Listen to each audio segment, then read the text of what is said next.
ஆண்டவருடைய இனிய நாமத்தில் உங்களை சந்திப்பதில் மிக்க மகிழ்ச்சி அடைகின்றேன். நாம் இன்று தியானிக்க எடுத்திருக்கும் தலைப்பு, வெளிச்சத்திலே வெளிச்சம் காண்போம். தியான வசனம், திருப்பாடல் அதிகாரம் 36 வசனம் 8 மற்றும் 9. உமது இல்லத்தின் செழுமையால் அவர்கள் நிறைவு பெறுகின்றனர். உமது பேரின்ப நீரோடையில் அவர்கள் தாகத்தை தணிக்கின்றீர். ஏனெனில் வாழ்வு தரும் ஊற்று உம்மிடமே உள்ளது. உமது ஒளியால் யாமும் ஒளி பெறுகின்றோம். இந்த வசனத்தின் மூலமாக கடவுள் நமக்கு உணர்த்துவதை சிந்திப்போமா? கிறிஸ்துவுக்குள் பிரியமானவர்களே, நம்முடைய ஆண்டவரும் மீட்பருமான இயேசு கிறிஸ்துவின் வல்லமையுள்ள நாமத்தில் உங்களை வாழ்த்துகிறேன். உமது பேரின்ப நதியினால் அவர்கள் தாகத்தை தீர்க்கின்றீர். ஜீவ ஊற்று உம்மிடத்தில் இருக்கின்றது. உம்முடைய வெளிச்சத்தில் நாங்கள் வெளிச்சம் பெறுகின்றோம். கடவுள் நம்முடைய தாகத்தை தீர்க்கின்றவர், நம்முடைய வாஞ்சைகளை நிறைவேற்றுகின்றவர். நாம் அவருக்கு முன்பாக உண்மையும் உத்தமமாய் நடக்கும்போது நம்முடைய உள்ளத்தின் ஆழத்தில் இருக்கின்ற ஒவ்வொரு விருப்பங்களையும் கூட அவர் நிறைவேற்றி தருவார். கடவுளிடத்தில் மனமகிழ்ச்சியாய் இரு, அவர் உன் இருதயத்தின் வேண்டுதல்களை உனக்கு அருளச் செய்வார் என்பது அவரது வாக்குத்தத்தம். தாகம் உள்ளவர்களை கடவுள் தம்மிடத்தில் அழைக்கின்றார். ஓ தாகமாய் இருக்கின்றவர்களே, நீங்கள் எல்லோரும் தண்ணீர்கள் அண்டைக்கு வாருங்கள்.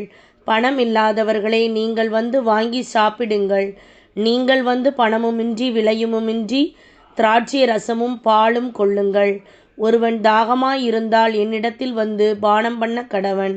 வேத வாக்கியம் சொல்லுகின்றபடி என்னிடத்தில் விசுவாசமாய் இருக்கிறவன் எவனோ அவன் உள்ளத்திலிருந்து ஜீவ தண்ணீருக்குள் நதிகள் ஓடும் என்றார். மனிதனுடைய உள்ளம் தாகம் நிறைந்த உள்ளம்.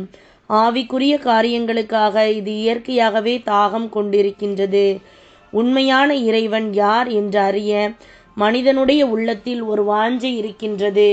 சிலரோ மாம்ச தாகத்தால் நிறைந்து சிற்றின்பத்தை நோக்கி ஓடுகின்றார்கள். சிலர் பண ஆசையை நோக்கி ஓடுகின்றார்கள். சிலர் புகழை நோக்கி ஓடுகின்றார்கள். உலகம் காண்பிக்கின்ற பல வகையான சுவைகளை நோக்கி மனிதன் எறும்பை போல ஓடுகின்றான். முடிவில் தேனை விரும்பி ஓடுகின்ற எறும்பு அதிலே விழுந்து மடிவதைப் போல மனிதன் தாகம் தீர்க்கப்படாமலே மடிந்து போகின்றான்.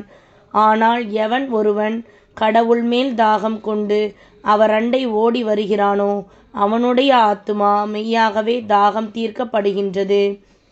இறைவன் தமது ஜீவ தண்ணீரின் நீரூற்றால் அவரது தாகத்தை தீர்க்கின்றார். தாவீதை பாருங்கள், அவருடைய உள்ளம் கடவுள் மேல் எவ்வளவாய் தாகம் கொண்டிருக்கின்றது.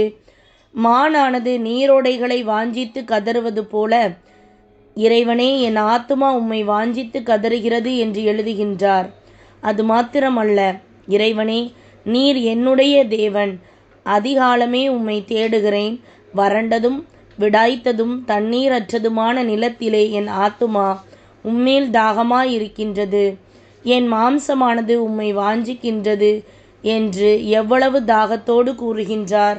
உலகத்திலே எவ்வளவுதான் நமக்கு மேன்மை இருந்தாலும், எவ்வளவுதான் ஆசீர்வாதங்கள் இருந்தாலும், நம்முடைய உள்ளத்தின் ஆழத்திலே இறைவனை காண வேண்டுமே, அவரோடு பழக வேண்டுமே, அவரின் குரலை கேட்க வேண்டுமே என்ற துடிப்பு தாகமாய் வர வேண்டும்.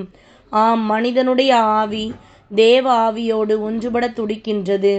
ஏனென்றால் அவன் தேவ சாயலில் அவருடைய விருப்பத்தின்படியே படைக்கப்பட்டவன். இறைவனோடு ஐக்கியம் கொள்ள எப்பொழுதும் தாகமாயிருங்கள். அவருடைய வேதத்தின் மேல், ஆலய பிரகாரங்கள் மேல் தாகமாயிருங்கள். இஸ்ரவேலின் ஒளியாகிய ஆண்டவர் அக்கினியும் அக்கினி ஜுவாலையுமாயிருக்கின்றார். ஒளியை வஸ்திரமாக தரித்து வானங்களை திரையைப் போல விரித்திருக்கின்றீர். ஆம், உலகத்திலே வாழ்கின்ற நம் ஒவ்வொருவரையும் பிரகாசிக்கின்ற வல்லமை உடையவராக நம்முடைய ஆண்டவர் இருக்கின்றார். இந்த தெய்வீக ஒளி நிறைந்த ஆண்டவரால் நாம் நிரப்பப்படும் பொழுது நம்முடைய வாழ்விலும் இருக்கின்ற இருளெல்லாம் மாறி தேவ ஒளி பிரகாசிக்கின்றது. மேலும் அநேகரை இந்த பிரகாசமான வாழ்க்கைக்குள் கொண்டு வரும்படி நம்மை ஒரு சாட்சியாக மாதிரியாக மாற்றுகின்றது. இந்த அனுபவத்தை பெற்ற எத்தனையோ பேர் இன்றைக்கு கடவுளுக்கென்று பிரகாசிக்கின்றார்கள். யோவான் ஸ்நானகன் இறைவனால் அனுப்பப்பட்டவர். அவர் எரிந்து பிரகாசிக்கின்ற விளக்காய் இருந்தார் என்று வாசிக்கின்றோம். நீங்களும் நானும் கூட அவ்வாறு வெளிச்சம் வீசுகிறவர்களாக வாழ இறைவன் நமக்கு தெய்வீக கிருபையை நிச்சயம் தருவார். சிந்திப்போம், வாழ்வாக்குவோம். நாம் ஜெபிக்கலாமா? அன்பின் இயேசுவே, ஆவியானவர் தந்த இந்த வாக்குத்தத்தத்திற்கு நன்றி. இந்த இருள் நிறைந்த உலகத்திலே வெளிச்சம் வீசும் வாழ்க்கை வாழவும், அநேகரை வெளிச்சத்திற்குள் கொண்டு வருகின்ற கருவியாக பிரகாசிக்கவும் இன்று முதல் எனக்கும் உம்முடைய தெய்வீக அருளை தாரும். உமது ஒளி என்னை நிரப்பட்டும். உமது ஜீவன் எனக்குள் பாய்ந்து செல்லட்டும்.